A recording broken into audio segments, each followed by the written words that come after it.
Hi there, and welcome to today's episode. Where do I even start with telling you what you're gonna hear in today's episode? We talk with Michelle Holling-Brooks about life and trauma and healing and nature and so many wonderful things. Michelle shares very openly her story of ending up in coma when she was 13, completely losing the self of herself, losing her memories, losing her senses, and finding way back to herself, back to life and back to her memories and back to this world and rediscovering who she is and connecting with nature. And we touch on topics as nature and healing through nature and animals and the power of being present and the power of kind of calming down our nervous system. There's so much juicy stuff. This is a really incredible episode, and I cannot wait for you to listen what Michelle has shared with us.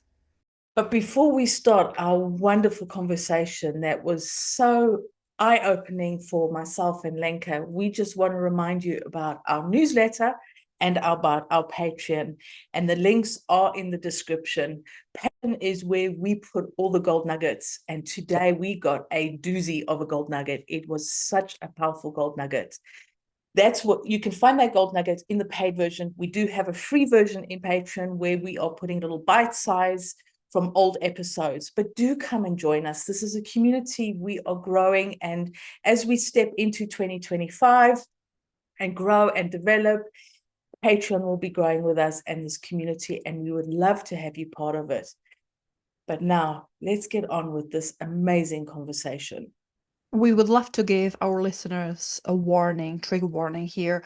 We do touch on a suicide attempt, on suicide ideation in this episode. So if this is something that's too sensitive for you, that it might be triggering, this is your warning, and please skip this episode or at least be warned and prepared that at one point we will be touching on this serious topic. Hi, Michelle. How are you today? Hello, Lincoln and Natalie, and so well to be with you guys and your beautiful community. I'm excited to be here. Very much so as well. So, can you tell a little bit us and our listeners a little bit more about yourself? Obviously, I can read all the bios and all the descriptions, but that never gives the proper flavor to who is this wonderful human being that we have here with us, and what it is that you want to share with the world. Oh, that's a big opening. Like, listen, let me try to bring it into a short and snippet, and then we can see where it wants to go from there.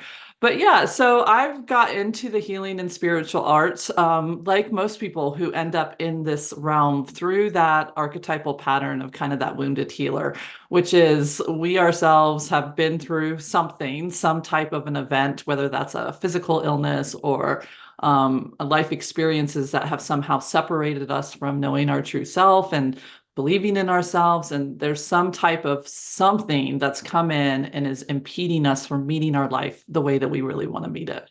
And that wounded healer journey, for me, it started kind of really early on. I was bit by a mosquito when I was 13 years old. And I try to make this as short and sweet as condensed, but it does inform kind of what I'm doing over here.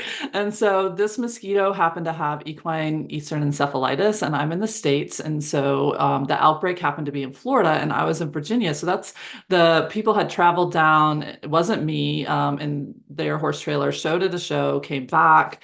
And that little mosquito happened to hitch a ride, and it decided that it and I had a moment. And I ended up when I was in eighth grade, so I was 13 years old, slipping into a coma, having my brain swelling and then also dominoing into spinal meningitis at the same time. So then the lining of my brain and my spinal cord, everything was perturbed. And I know you guys are neuroscience people, so we can totally geek out on what this caused in my unhappy brain. But the result was a whole system that just got sent into haywire, right? And so during that time, this was in 1990, neuroscience was just baby, like baby, baby, baby. They didn't quite know. They still thought like once damage was done, that's it. Good luck with that. And so they were preparing my family for, like, look, if she wakes up, we have no idea. what she's going to be. These are the areas of her brain that are basic to foundational, like working and doing. And, the swelling is coming up into that limbic system. And so we don't know what's going to happen there. And then just the prefrontal cortex gets pushed forward. And, so like they were like, we have no idea how this is going to impact her.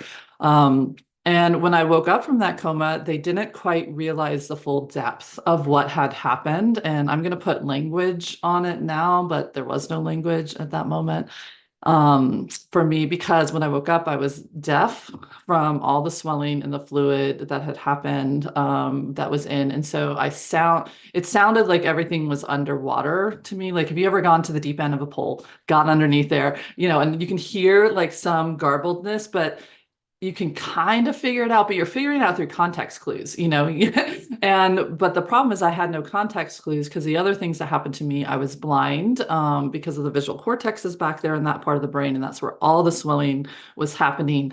And so I was like what's called white blind, which is everything was blown out in an aperture. And so everything was super, super bright to me, and very, very painful. And so I don't know if you've ever been outside, like when it's snow or something like that, and then you come inside and it's like hard to see contrast and it actually kind of hurts. That's what I can describe it as now. Um, and I was also paralyzed from the middle of my back down. And so I had no ability to move from my abdomen. I could sit up, but if you pushed on me, I had no catch. I was like a little weeble wobble. I would just fall on over. And I had like a numbness. So it wasn't a complete paralyzation, but the signals weren't getting through. There was damage to those pathways, and it wasn't happening.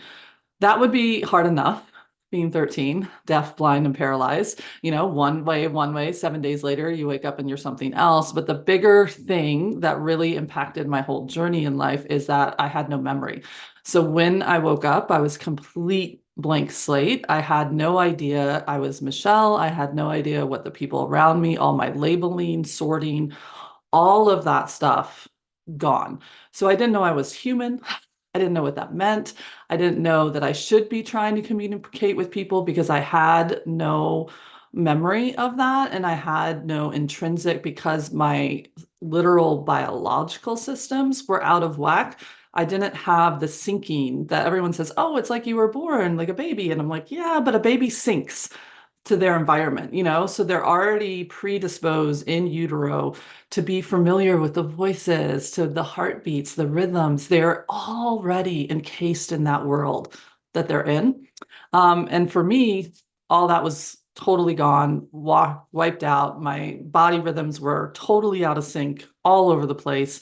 It was a hot freaking mess in this body that was mine, and I didn't know. So all I knew was pain. All I knew was trauma, because I just realized that people could come in, they would grab me. They turned out to be the doctors and the nurses. I would fight because it would startle me and scare me, and they would pull me down. And because I had a halo on the back of my head, and they had to like strap me down to try to keep me safe, and all these other things that they were doing to try to help me, I didn't know that. I just knew that my body was continuously being overrode, and continuously being forced to do things that I didn't understand, and nobody knew how to communicate with me. They didn't know if I just wasn't there, couldn't talk. They didn't have an awareness. And it took them about 3 months to figure out the mechanical piece of it. And it took them, and they couldn't figure out if I wasn't responding because I couldn't hear,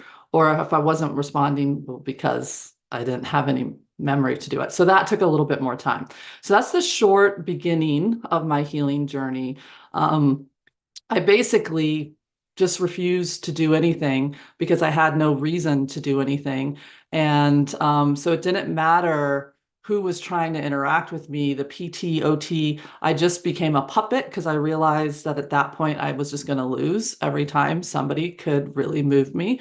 And so if you picked my hand up and tried to make me move a wheelchair, I would do it. But the minute you let go of my hand, I would drop, because there was no reason for me to move anywhere. There was no reason for me to do anything. I had zero motivation intrinsically within me because there was nothing there for me to connect to because I didn't know anything was there. Um, Now, as a mom, I look back and I'm sure my family has their story of my experience, but that's theirs to tell. This is this is mine. And so that's what started me on this pathway. One, the physical journey of healing that happened, and that involves horses and all these other things, because that's obviously was the carrot for me. And that's a whole nother story we can go into if you want. But really, the bigger thing that once I started to be able to get back the use of my legs and the swelling in my ears popped after 2 years. So they had been teaching me to sign, but then once that popped, I could start to hear, and I did tons of speech therapy. You might not notice because of like different language, but I have a bit of a list. Like there's a guttural sound to me just because the way I learned how to speak was when I couldn't hear. So I didn't know like really what I was doing. And there's still that little bit of how I'm getting my voice to work that is a little bit abnormal, but you know, hey, we all have different things with us. And then the site, it took about another year. So after 2 years, my physical body had recovered gold star body, but the problem was the mind and the separation and the division that happened in that time where I had no sense of self. And that's a rough time anyways.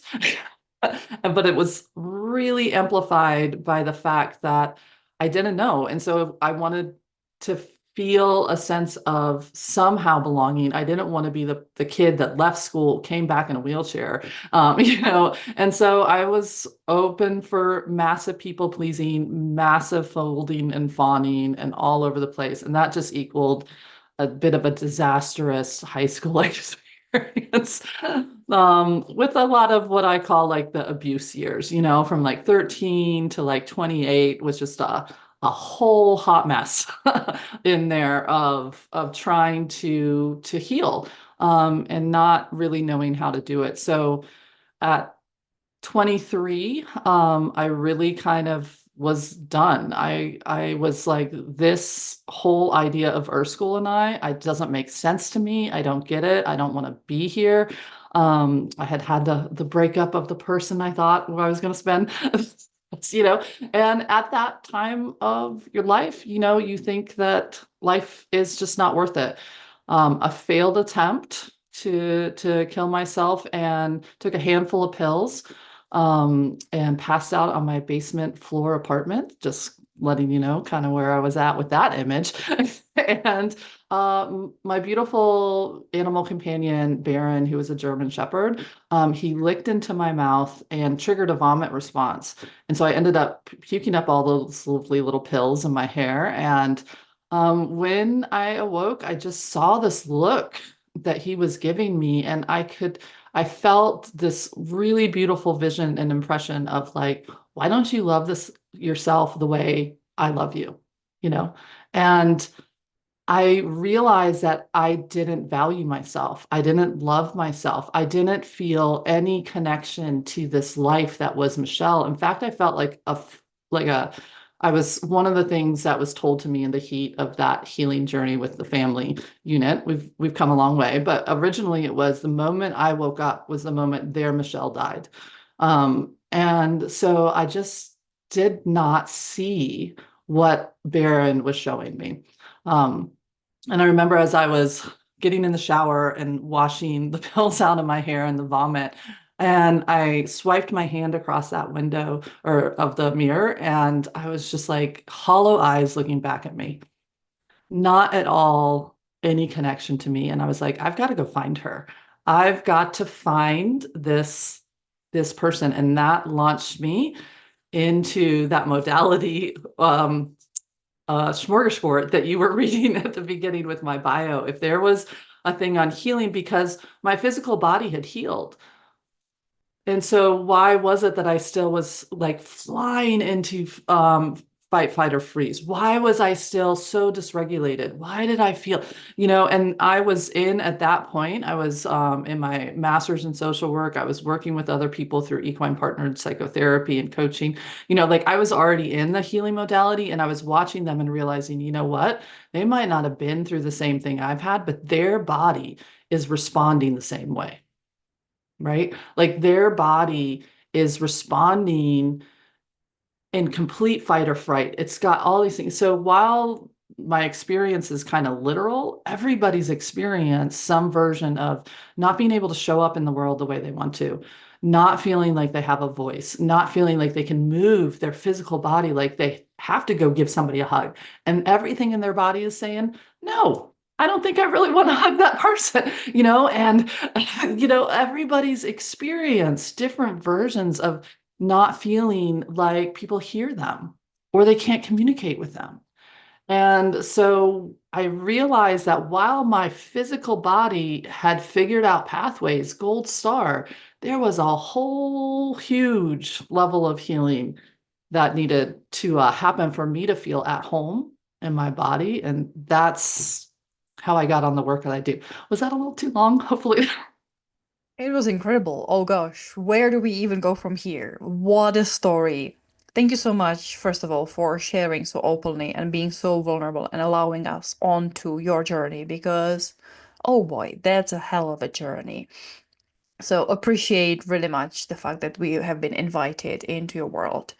But a few things that you were talking about really resonated with me, and that's what lots of people can resonate with, even if we haven't been through a massive trauma, the way you have been completely losing, yourself, your sense of self, your body, your mind, all the connections. We can all relate to experiences in a way of that the physical body, as you said, has healed. The structures that we have healed. On the surface, it looks like we have healed. And yet there is so much more to our physical health than it's just the senses, like getting back the mobility, getting back the control.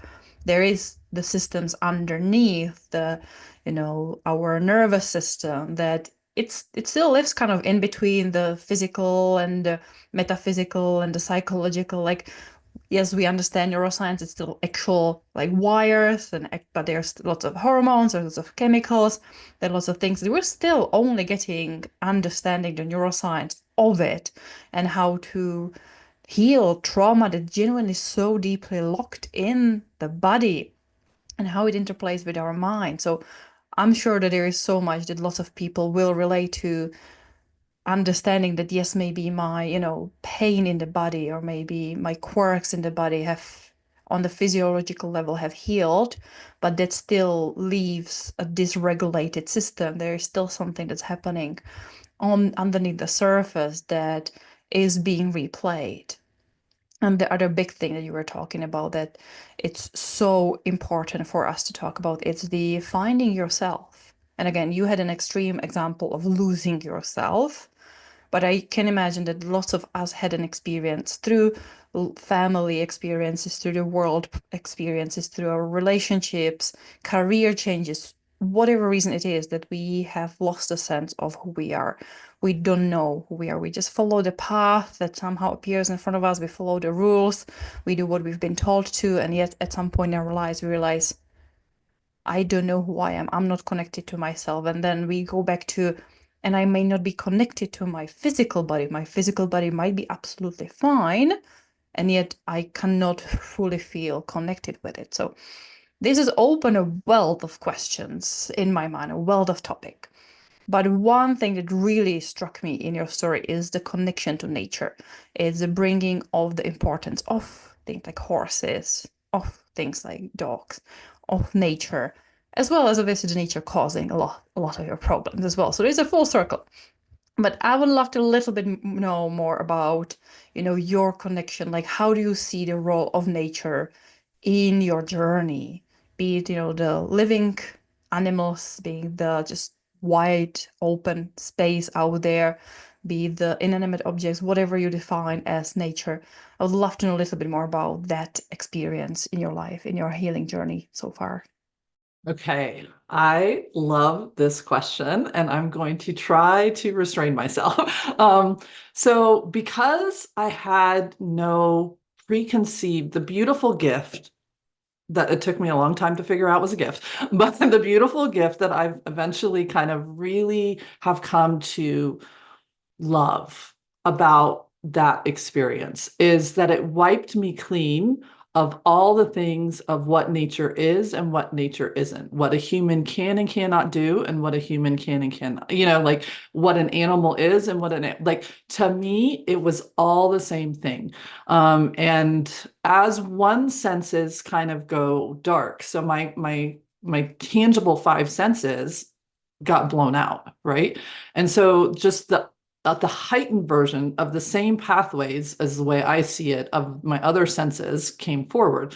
So I was seeing what I thought was how everybody saw. And what I now realize is I was seeing more energetic patterns, almost like if you ever get to see some of those different cameras that can take pathways and see things moving, like that's the way my eyesight was coming in. And so I just thought that was normal until my other eyesight came online. And then it was a whole situation there.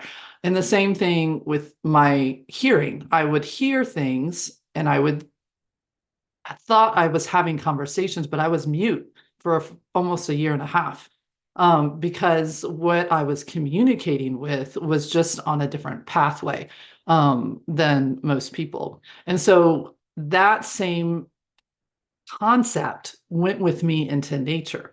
And so nature and I and animals and all of that, we really are interconnected. We really do breathe together. That when we're in that magnetic field of another being, our system is asking, who are you? Who am I? And who are we together?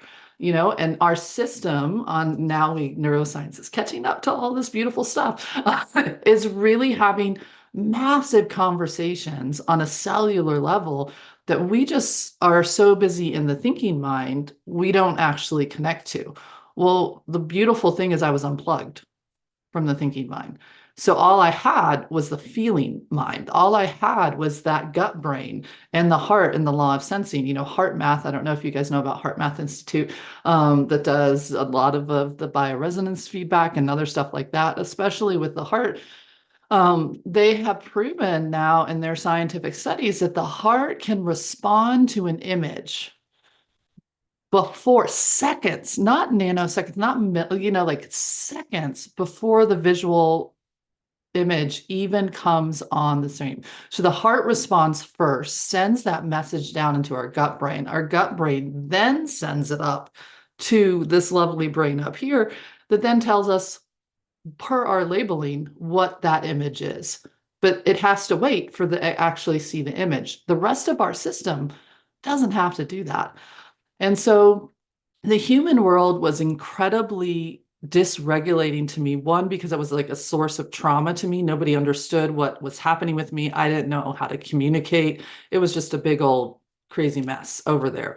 And nothing matched. Humans would say one thing and do another. And so I would feel their system coming at me with like a hodgepodge of requests, like emotions, especially in my family unit. Like they wanted something from me. They felt anger, disappointment, scared, fear, frustration. They went from having an independent 13-year-old daughter who was, doing all the things to now she's a lump. She can't move, she can't do anything. And so that disrupted the whole family unit, and so the natural frustrations that would come with them from being able to do their daily lives, now they're having to tend to an adult baby, basically, and how that would feel in their energetic body. Well, I could feel all of that, and it didn't feel good. It felt like a continuous assault to me. I didn't have the ability to sort that wasn't directed at me. The natural world, if you want to put it that way, was very different.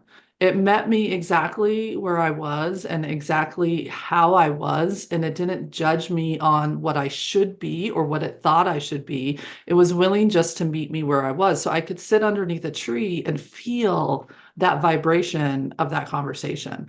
And I could feel an ability to just relax. That it wasn't judging me. And so to me, they're sentient beings. To me, nature is very much that way. And then also our objects, because we put our thoughts and our attentions and our values into it, they really do get infused with that same energy. And so they do have intrinsic kind of, I wouldn't say their own sentience, but they have what we've put into them, you know? And so you could feel that if somebody's like really angry and upset and putting that into that object, you pick up that object, you're going to feel that vibe. So there's just a whole lot more conversations happening out there than what we recognize. And a lot of that conversation is what dysregulates us in our system. So we're busy thinking about, well, what did this person say? But what we're not paying attention to is what they're not saying. It's all the other things happening in their system. And we sit next to a person, they might not say one word to us, but their energy is angry and upset at somebody else. So that's ruminating in their field. And their biology is literally matching that because thought creates form. And so they might have a tighter breath pattern and they might have like a tenseness in their jaw. And like, even though they're like, might smile at you, everything of their system is saying something different. If I have a pathway that says this is how to respond to when somebody's angry, which is to get small, my body, without me even doing anything, starts to get small, starts to constrict, starts to hold its breath, and now we're in a tug of war with like, no, that's not who I am, but yet that is who I am. And why am I doing that? We can't find a logical reason because we don't know anything about that person sitting next to us. So it's really hard to remap ourselves if we're surrounded by the source that dysregulated us. How do we find center? How do we find who do I really want to be in this moment? Not what do my survival patterns and networks want me to be. And for me personally, nature was that place. Being with the animals, being with horses, even though they were the source kind of what created that situation for me. About 3 months after I was in the hospital, I had come home. That was trauma because I'd finally synced to the predictability of that hospital. And when I brought me home, it was like a whole nother thing. And in that moment, it was just a real struggle. And so they were really trying to figure out how to pull me back out because I went very deep into a shell. And my parents must have been debating about, well, she likes to be at the barn. Therapeutic riding was a very new thing in the 1990s. There wasn't a local barn that did that around where we're at. And so they called back up the barn where I was taking riding lessons. We didn't own a horse. And they were like, hey, can we just bring her out there? Let's see what she does. And they talked her into it. And when we came up to it and I was able to smell the barn, I had a familiar scent. And if you guys probably know this, and your listeners probably know this, but scent is on a different neural pathway than actual memory. So it was able to give me access to a part of my brain that wasn't impacted. And I could feel that sense of familiarity, right? And I wanted to be in that barn. I wanted to explore. And that was something I had not done at this point, 6 months post-coma. I had never wanted to do anything. I just was a blob. And in that moment, I was like, I want this. And there was a beautiful horse named Schedule A, and he was who I really wanted. Turned out he was the horse that I had been riding before I had been gotten sick. And I knew him and I remembered him. And I was willing for the first time to pick up my hands and wheel that wheelchair down to that stall door, and it banged into the stall door. He's a big jumper. He's not a therapeutic riding horse. He shouldn't have been okay with any of that weird contraption coming towards him, but he was. And he put his head up and over my shoulder, pulled me in, and I breathed for the first time with him.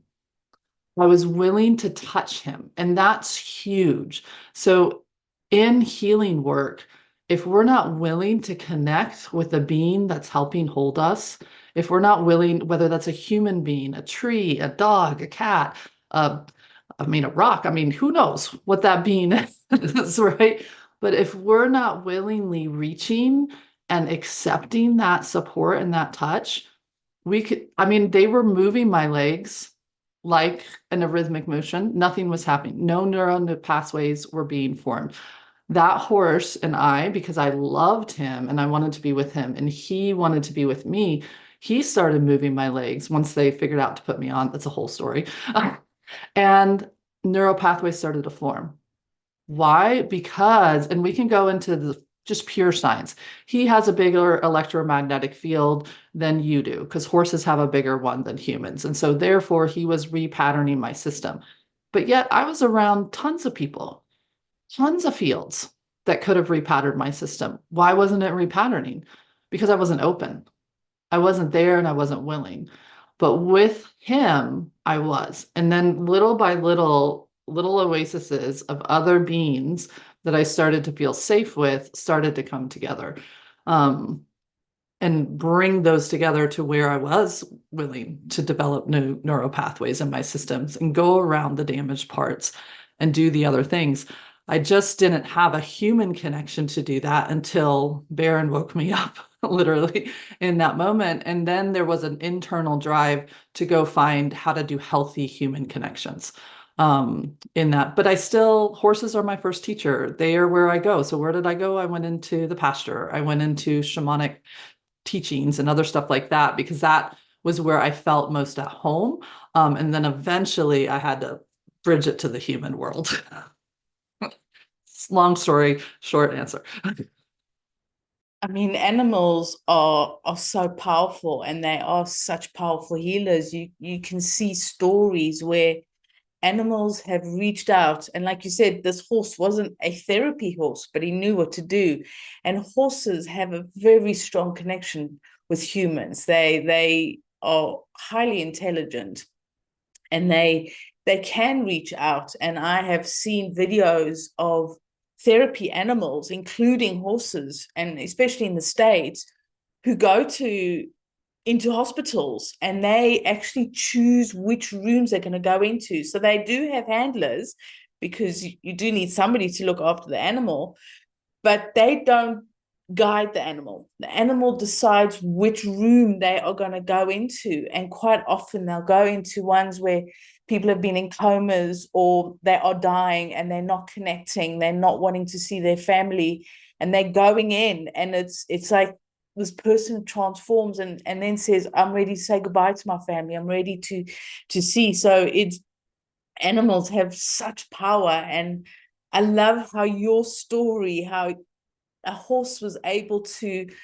almost start you on your healing journey. Like, it's, you use the description of a blob.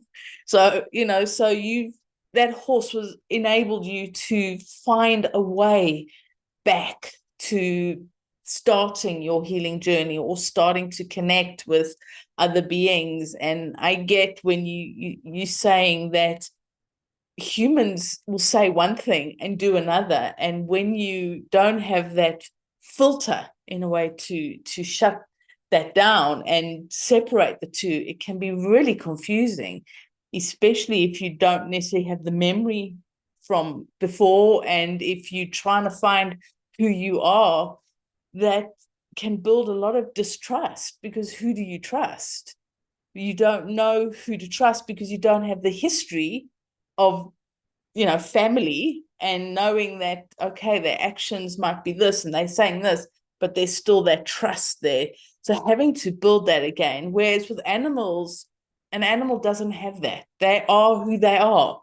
They love you unconditionally. They if you're having a bad hair day, they don't fall on the floor laughing at you, and pointing their fingers. If they're in a bad mood, they don't just let it out on you. They are very much, and I loved how you described it, is they met you where you were at that time. So thank you for sharing that. And yeah, it's the power of animals, and I can understand, or I get why you want to, work with in the pastures and with animals, because they are true.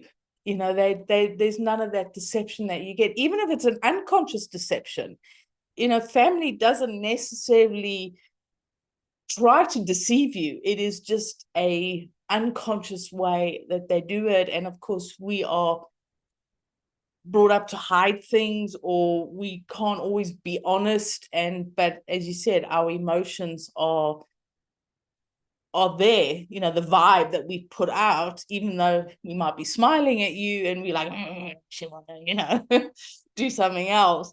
So I love how you've described all of that. My one question that I have for you is, do you still see things differently now that you've connected all the pieces of the puzzles in your brain? Do you still see that the way that you did as you were starting to heal, or have you lost that ability? Great question. As I started to figure out the difference, I went to what I call ground. So when I figured it out, I was sitting at a friend's house. It was about a year after everything. So I was starting to be able to like hear a little bit more. I was in speech therapy. I was much more willing. At this point, I was in walkers because I had been riding him for 3 days a week, and like the trunk control was coming back because I wanted the humans to go away. So I was willing to learn how to talk, and I was willing to do all these things. And they wanted me to make this weird sign, which turned out to mean walk. And they would put their hand on my throat and they would like wiggle it and be like, walk, and like put my hand on. And it was a whole situation, but I wanted them gone. So I was willing to do whatever these silly humans were trying to make me do. But schedule and I didn't need any of those things. Like if I thought left, he went left. If I thought right, he went right. And he held me accountable. So I'm going to get to your question shortly, Miss Natalie, I promise. But I want to do this one sidebar, which is he held me accountable. If I had a moment of frustration of like trying to with the humans or with him once we became independent and I would flare, he'd stop on a dime. He'd be like, yeah, no, lady, like whatever's happening on you, you need to kind of like reorient that. Now, I didn't have language and I didn't have anything. So sometimes I would just be like, I'd tell him to go. He'd say no. And then I would just start breathing. And him and I would breathe together. Once I re-regulated myself and I was in a different place, he'd just start moving again. And so if I was in the pasture trying to catch him and I was mad about something that happened at school, he'd be like, yeah, you're not coming within 10 feet of me with all of that pen pal energy that you got coming on. And I was just like, okay.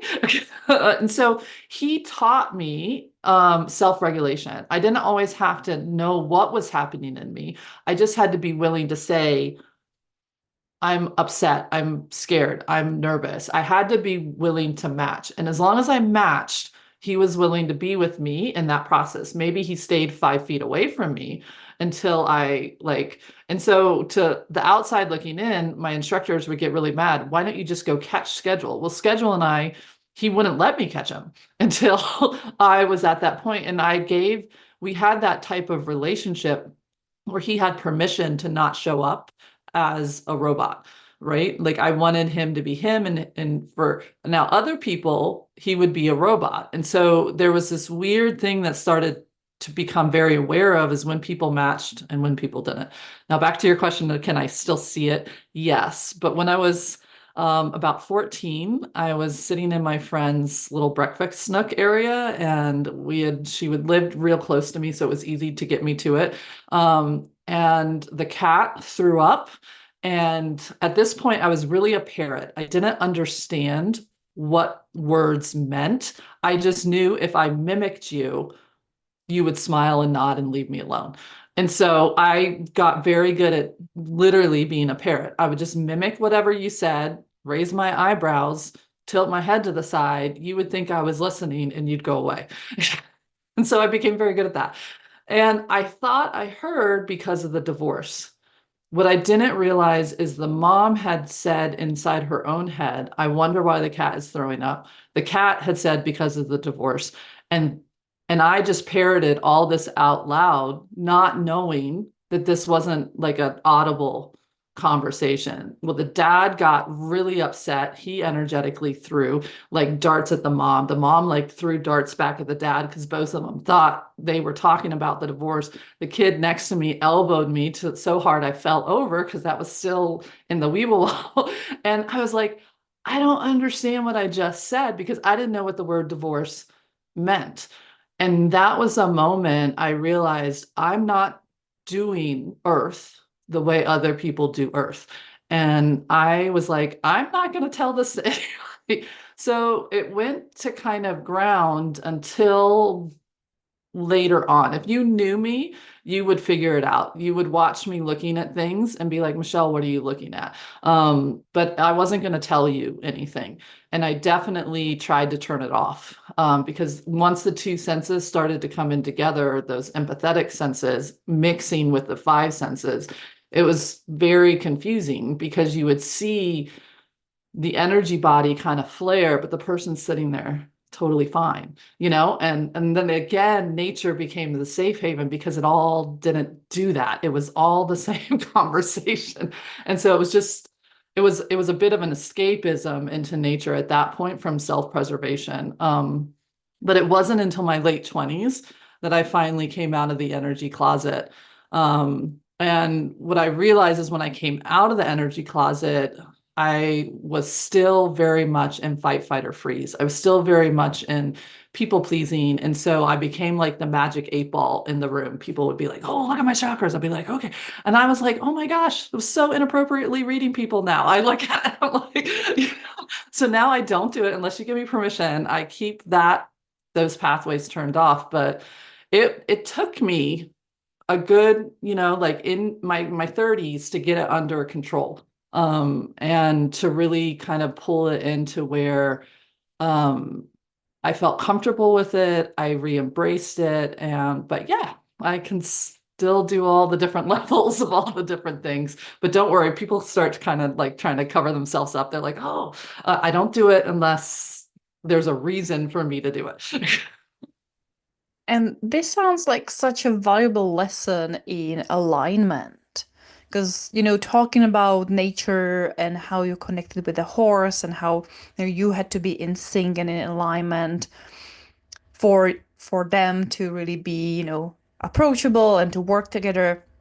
And I think it's something that it's incredible to learn from nature, that nature doesn't seem to be in misalignment. It's us human beings with our amazing thinking brains that in our societies and our complex worlds where we can very easily get into misalignment and not understand that we're in misalignment and then blame everyone else around us. And animals are such incredible creatures that allow us to find out that we're in misalignment and then allow us to, through them and with their help, to come back into alignment. There's a story we talked on a podcast earlier about our dog who unfortunately has passed away, but it was her time. And when she was elder, she definitely was a stubborn dog. She was a German Shepherd and a Husky mixture, so already quite two very kind of strong creatures. And so lots of people were complaining about her, like, she's deaf and she's stubborn and she's this. And I'm like, I've always noticed that she's always been only misbehaving when I came in with an off energy. When I was calm and when I was in a good mood, she was like a peach. She was the sweetest. She was listening. She was, absolutely the sweetest dog. And when I came in with frustrated, angry energy, out of nowhere, the dog was misbehaving. And I think that we can notice this all around. I can notice it now with my cat and my partner. Whenever the cat misbehaving, I look at my partner, I'm like, what energy are you putting in him? Because it's not me. Like, and this is not him usual with me. So what are you putting in him? Is there any other lessons like this that you have learned from, working with animals, working with nature, that a lot of other people can start again noticing in their lives with their pets, with the nature around us, be it outside on a walk, be it with trees, anything else that, nature has taught you to really about yourself and alignment? That's a great question. I think piggybacking off of that word alignment, right? Like, so if we give our animals permission, and this is a huge thing, I have a free series on consent, that if this is something interesting to people, they might find that and I can give you that link so you can have it ready. But the huge thing is, if we give them permission to show up authentically. They're going to give us instantaneous feedback and just their own living their own life, doing their own thing. And they want to live in interconnection because that's the way it works, right? And so we want to be in harmony with our space around us. Nature wants to find that harmony, that middle, that balance. It doesn't like to be out of balance and out of harmony. And that goes too with our beautiful animal companions. However, most of the time that we have expectations that we put on them. I love that you started to like see that with your cat, like this is not their personality. This is in their sentience of their everyday world. They don't do that, And so what is that then that comes in there and changes? It's the same thing that changes us. There's some program of how the person is expecting or working on their inside that is coming in between and being mirrored back in a way to us through that animal's expression of whatever they're up to. And if we can start to have that dialogue, which notices that, the first thing I teach clients to do is have a U-turn. It's not to go, well, how do I fix the behavior in the animal? Or how do I, make the tree happy? So it like, do I need to do a soil sample or whatever? And it's like, pause and go into your own system first. What's happening within you?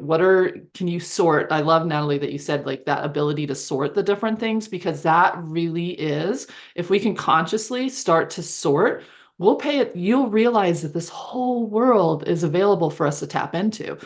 But we have to be able to like sort, this is what I'm thinking, this is what I'm feeling, this is what I'm perceiving, two different words. And what are the filters that I have on, well, I'm reading that person from fear because I'm nervous that I said something wrong to them or I was embarrassed about something. So now the way I'm even reading that person is not even in there. Well, we do it the same thing to animals, right? And so one of the first things when people come to me and they're like, oh, I want to learn animal communication, or I want to learn this or that, or I'm like, great, we're going to start with you. And you're going to learn how to communicate with the animal that is you first and all these different parts of you, and realize where you have these filters that we're putting stories on top of it. I love that you realized with your older dog, what I love about elder animals, if we let them do it, is they lose that like, oh, this is how I should act. And they're like, you know what? I'm in the second half of my life. I'm going to do me, And so they're a little bit more outspoken. And usually what you then get back is like this outspoken of like, well, why should I walk over there? I mean, you're not asking me to walk with you. You're just telling me to walk there. I don't want to walk there by myself. I want you to come with me. So to be there, you'd actually have to be present, and they'll like pause. I think one of the best examples I have of this, it's very interesting, of one of those ironies in the universe. One of our current dogs, who I absolutely love. He's our little family dog. We got him to double duty as a therapy animal and then plus with us, obviously. And he's such a bright one. He's a little beagle. And so his name is Biscuit. And on Christmas Eve, we had gone to a family event and he was fine. We came back and I walked in the door and I saw him and my family was like, oh, why isn't he just laying there? And I knew instantly. I was like, oh, he's paralyzed. He had done something. We don't know what he did, but he had ruptured some right in the middle of his back too. And he had lost the bottom half of his use of his body. And we took him to the vet and we did the surgery right away. We did all the things. And as I was working with him, I was like, I know how to heal this. And like, let me like get in there with my little energy hands and start trying to ask all. And he was like, this is my journey. He's like, get out of me. He's like this, you think there's something wrong with me? There's nothing wrong with me. And I was like, oh, step back, Michelle. Maybe this is for him and whatever reason for him. And he could care less. He was just this happy dog. So we got him a wheelchair and he's like all these other things. And slowly his legs started to come back. And, now he's like 90%. When he still gets excited, he's like, yeah, forget the hind end. That's too much work. And he just drinks. But with him, I realized all the things that I had kind of started to forget, which was when he was paralyzed, we had to pick him up. And so I would just go pick him up and start to move him. And he let me know right away. He was like, you're not pausing. You're not talking to me. You're not waiting for my sign. You know, he would kind of snip at you. But if you just waited and like held that space in front of him and kind of breathed with him, he'd lean into your hands and be like, okay, pick me up, you know, and help me move and help me do the different things. And he was one of the greatest teachers of kind of refreshing that, like, wow, we get into habits with our animals, with our people in our world, where we don't actually show up in a present time. And I think that's the conversations that animals can really help us learn as beautiful teachers to us if if we're willing to slow down. And same with like trees and other stuff like that. You've got to slow down. They're a slower rhythm. They live for hundreds of years, you know, so they're not going to talk to you in like 2.5 seconds.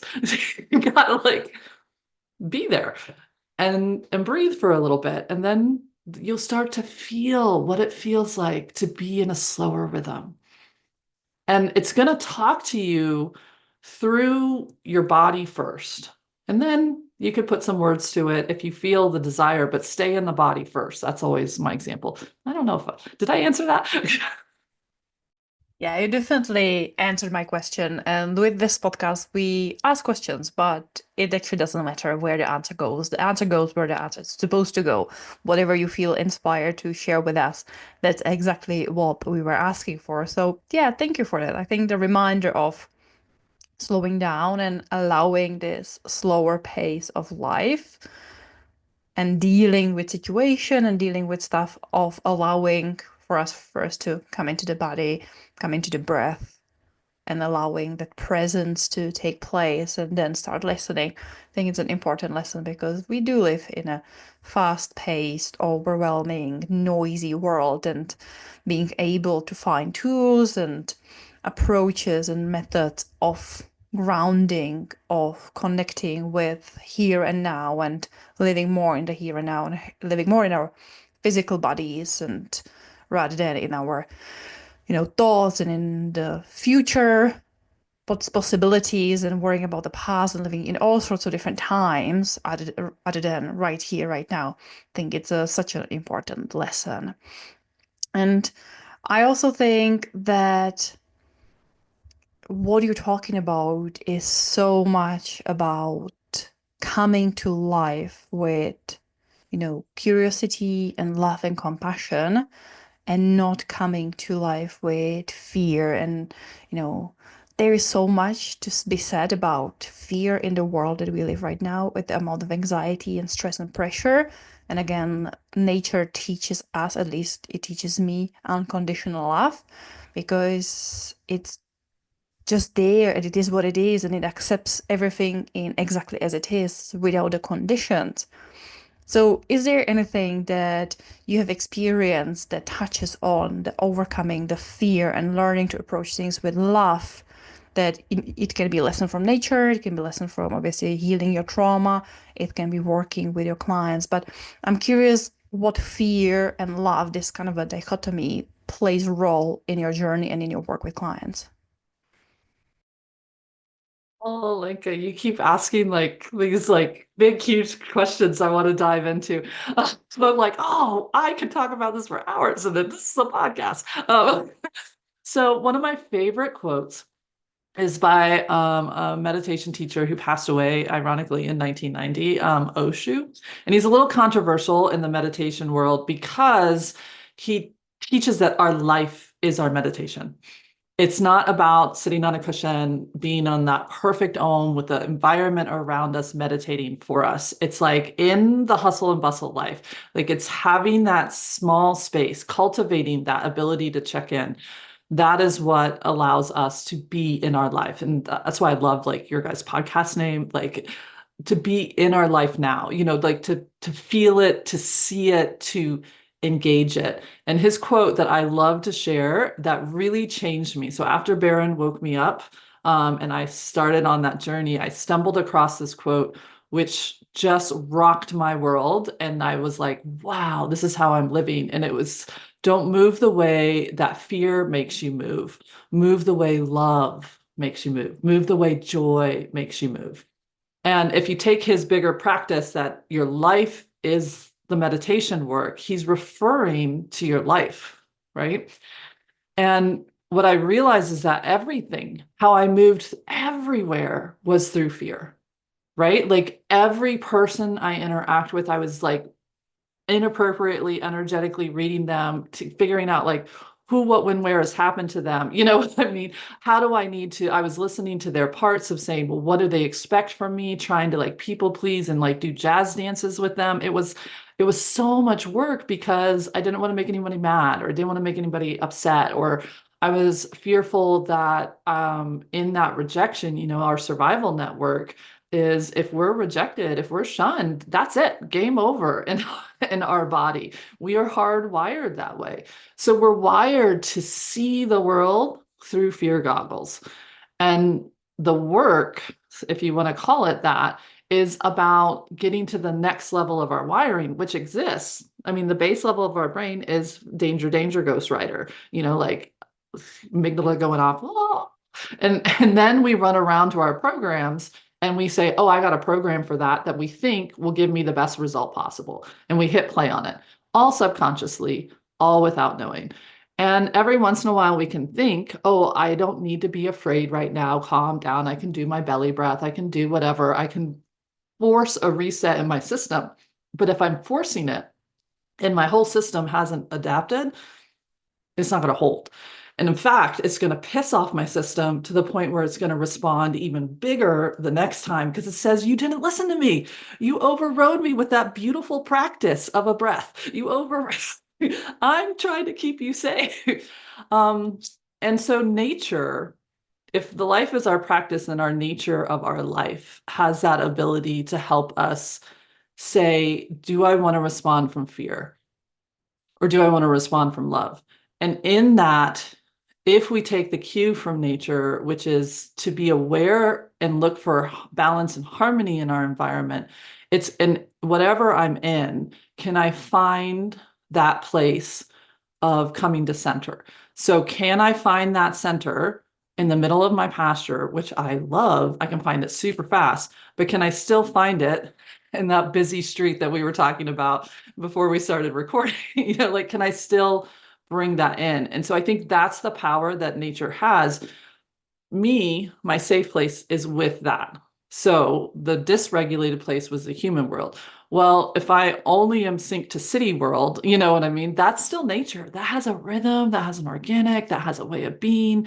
It's just a different rhythm. You plug somebody who's used to constantly going, no space in their life, into the middle of a pasture, they're going to short circuit in 2.5 seconds. We'll both short circuit because we're in different environments, And so it's like, whichever nature you're coming from, can you start to build out that willingness to breathe with the environment you're in, but then pick the lane that you want to be with it? Because I could sit in that pasture and be freaking out about mosquitoes. I have every right to freak out about mosquitoes. Like ticks, anything like that. I could be anything but chill. But then I think, okay, if I get bit by one of those lovely little things, I believe that the support that I need to work with that is going to be there. Why do I believe that? Because that's also what's in nature. Whatever support, the medicine is within that wound. It's there, it's in that environment. Quickly, what's coming to mind is like I started to have like inflammation issues in my knee and other stuff like that. And then this plant, which looks like a weed called mullein, Mullen, started growing everywhere around me. Why was it doing it? It was growing to support me so that I could make a little balm out of it, so that I could have it with me. It was like the environment literally took a plant that had not been there. I was having inflammation problems, and voila, mullein is all of a sudden around. And it's not that I just didn't see it before. It was truly there in a new way. And that's to me what I think is amazing. And it's not that there's anything special about me. That's just how it works all across the board. The question is, are we willing to see it? Hope that's helpful. That story with the plant brought to mind is we get a lot of stinging nettles in the UK.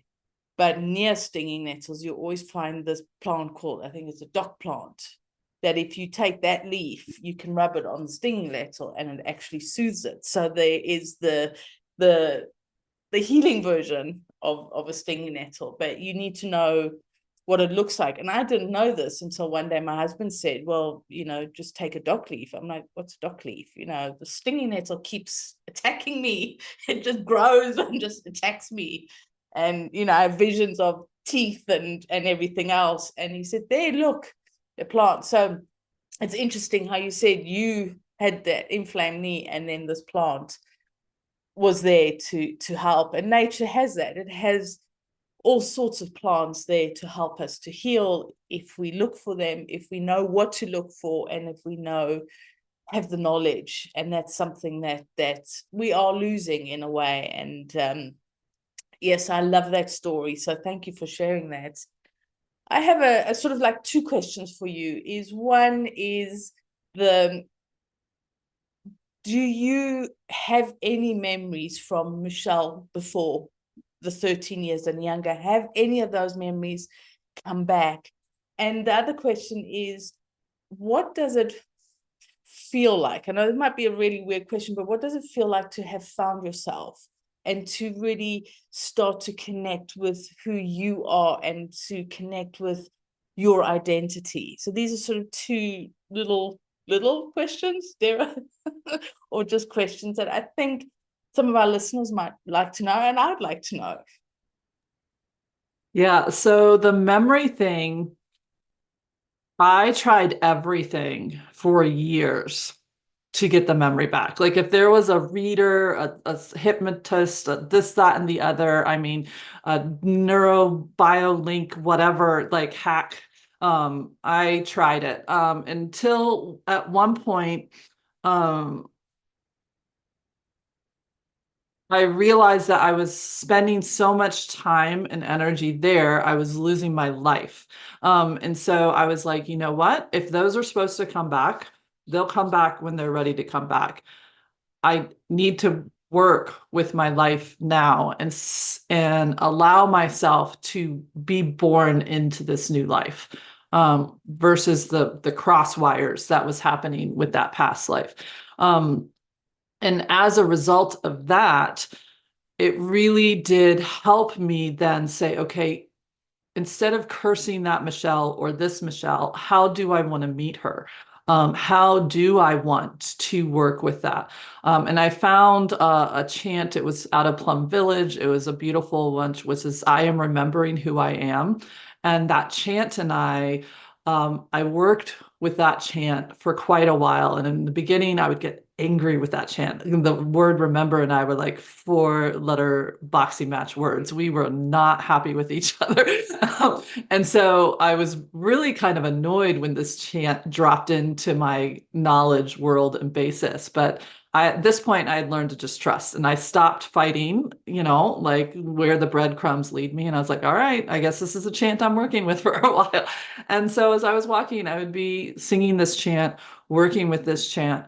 And it helped me start to be like, I am more than the turning point story. I am more than the healer. Because at this point, I had done this weird thing where I'd been like, I woke up twice of 2 things that should have killed me. So therefore, I'm really supposed to be on this healing path. And I had dove like crazy head in to where I didn't have work-life balance. Even though I had a family at this point, I had a daughter. I was just really living in that mission standpoint. So I really hadn't found Michelle. I had found the healer, and she was amazing, and she was really, really good. And she had started I started Unbridled Change. Like I was on point on mission, but I wasn't on life. So there was this real imbalance that was happening in there. And when I slowed down another universal 2x4 of the wounded healer, I had a cancer healing journey in there because, like I said, I was still a hot mess in the nervous system. And I was working to work with that, but I ended up with cancer on my nervous system with neuroendocrine sarcoma, which is crazy rare. But that's because it was so like I was swimming in cortisol and toxic soup. And on that journey, I really slowed down and I was like, you know what? No matter what happens with this, and because it doesn't respond to traditional stuff, I had to put my money where my mouth was as far as like going into my healing toolbox and into all the different things and plant medicine, all the good stuff. But the main thing that was a part of that journey was the division. I couldn't keep doing that anymore. I had to find me. And so it's where I feel like that PhD of reclaiming all of me really came for, because I had only defined myself through those roles of healer or mother or, this or that. And I wasn't able to say, I'm just Michelle. Like that concept was so foreign to me. I didn't even know what that was. And so that piece of finding that I had worth, even if I wasn't wearing a hat, that was the moment when I finally came home to my body. I finally felt like, oh, I finally get what all those weird spiritual teachings are about, which are oh, this is our heaven. This is our ability to decide, how do I want to live that day? That day is a gift. I'm not guaranteed it. And so what is the energy I want to bring into that day? And it's not how much work did I do? It's not how many lives did I touch or blah, blah, blah, or this, that, and the other. It's just like, can I just bring the energy of the tree sitting there being the tree? Can I just bring the energy of the horse that says, "Hey, who are you today?" And I go, "Hey, who are you?" Can I just get in this present moment? And yes, I'll still be very productive because I still have my to-do list and all the good things. But it's like each day is its gift. And I think that's the biggest thing that I finally like embodied. And that's why I call myself like a soul activist embodiment, because it's not about trying to get outside of ourselves to get these like, I don't like the term higher self. I don't like any of that stuff, because it's like it takes you outside of you. You are a beautiful, amazing, like I wish I could give people my eyeballs and so you could see what you look like. You're just beautiful beings of light. And I couldn't see that for a while. I could see it in other people, but I couldn't see it in myself. And I kept having to work my way to worthiness to do it. And one day I was like, that's not real. And I was like, okay, I got to put that down and I can come home to myself. The ironic thing is, when I did that, yes, some of the memories and some of the other stuff started to come back in. And that was a whole healing journey amongst itself. That's a whole nother podcast. But it didn't happen until I had done that complete acceptance of me. And thank goodness, because if it had happened in a different order, I would have been chasing another Michelle and trying to become her instead of being me and having the tapestry of, oh, there's this experience and this experience. And to me, that's the healing journey. Can we see our life as a tapestry versus our life as that is me? Like, can we flip the equation? That is so beautiful. And it's finding yourself. It's connecting with almost your humanness and just finding who you are. And it's a journey that a lot of us are on, is who are we? We are this person, that person. I was that person, I was that person. And how do we bring them all together? So I love how you explained it in your way, and your journey that you've had. It sounds really interesting, hard work, but it's worth it as well, because you are connecting with who you are right now. It's not about who you are down the line or who you were in the past, but it's who you are now. And I think that is so powerful, and that is powerful for our listeners, is to also to accept, and to just accept who we are. We are who we are, but just embrace that and not try to be one thing out of that, because you're not just a healer or just a mother. You are all of that, but it's embracing the whole lot and just accepting it in a way. So thank you for sharing that.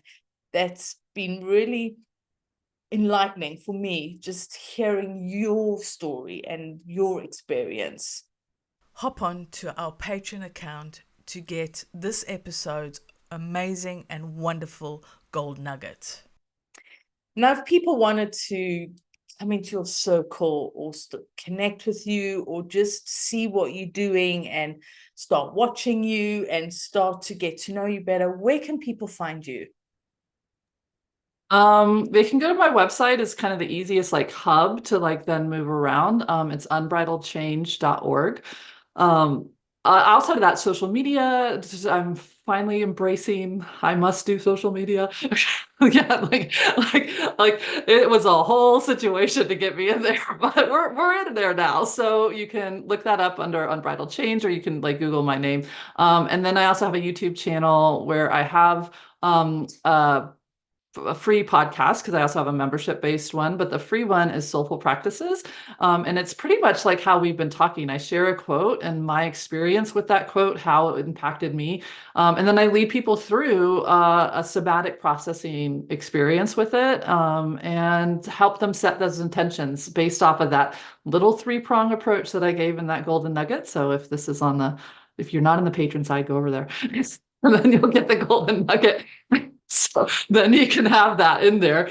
And so, and based off of that, and that's the soulful practices. So it's probably the easiest way to like kind of get a flavor of me is through that YouTube channel. And then you can go tons of free resources over on my website, as well as to how to work with me or to pop into different spaces with me as well.